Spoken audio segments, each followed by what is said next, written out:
নাগরিকদের বেশ কিছু সমস্যা নিয়ে গয়েশপুর পৌরসভা আসলেন বিজেপির নেতৃত্বরা। বিধানসভা নির্বাচনের আগে গয়েশপুর পৌরসভা ভেঙে যায় তৃণমূলের পৌর বোর্ড। তারপর রাজ্যপালা বদল হয়, নতুন সরকার গঠন হয়। নাগরিক পরিষেবা দেওয়াই সরকারের মূল উদ্দেশ্য। আমরা এসেছিলাম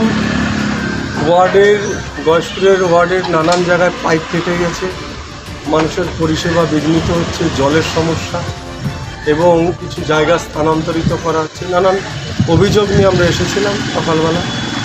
এসে তেমন কোনো আধিকারিককে পাইনি আমরা সময় মতন, এবং আমরা উপরে গেলাম, বড়বাবু ছিলেন, বড়বাবুর সঙ্গে কথা বলছিলাম। এখানে কর্মসংস্কৃতি নষ্ট করে দিয়েছে তৃণমূল কংগ্রেস।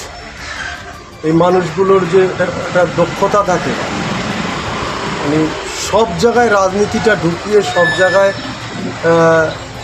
যে কর্মসংস্কৃতি যাকে বলা হয়, সব জায়গায় রাজনীতি ঢুকিয়ে দিয়ে এখানকার কর্ম শেষ। তো সেখান থেকে আমরা ফেরাবার চেষ্টা করব। আমরা আধিকারিকদের সঙ্গে কথা বলব, তাদের সঙ্গে কথা বলে এগুলোকে মেটাবার চেষ্টা করব। সব অফিস বন্ধ, অন্ধকার, এবং শুধু বড়বাবু ছিলেন ওপরে, তার সঙ্গে বসে কথা বললাম, অভিযোগগুলো জানালাম।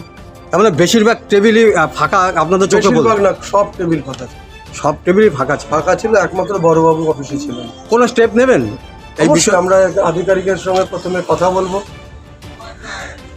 আমরা ভিন্ডিকটিভ নই, আমরা কর্মসংস্কৃতি ফিরিয়ে আনার জন্য তাদের সঙ্গে কথা বলবো, কাউন্সিলিং করব। তারপরেও যদি অসুবিধা হয়, আমাদের বিধায়ক সাহেব আছেন, তিনি আসবেন, কথা বলবেন, তারপরে প্রশাসনিক যেটা হয় সেটা। সরকারি কর্মচারীদের উদ্দেশ্যে অফিসে প্রবেশ ও বেরোনোর নির্দিষ্ট সময় বেঁধে দেওয়া হয়। স্বাভাবিকভাবেই গয়েশপুর অঞ্চলে নাগরিকদের দায়িত্ব এসে পড়ল বিজেপি শহর মণ্ডলের ঘাড়ে। সেই কারণেই নাগরিকদের বেশ কিছু সমস্যা নিয়ে মঙ্গলবার সকালে গয়েশপুর পৌরসভা আসলেন বিজেপি শহর মণ্ডলের দুই নেতৃত্ব, মণ্ডল সভাপতি বিশ্বজিৎ পাল ও সাধারণ সম্পাদক সুবীর বিশ্বাস।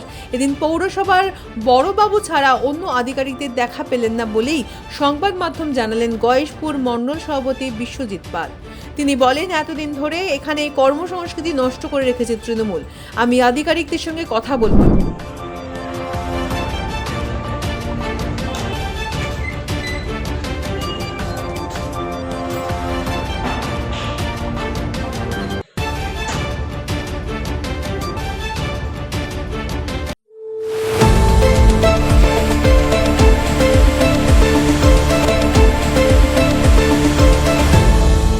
আপনারা দেখছেন এই বেলা বাংলা, শিরোনামে সবার আগে।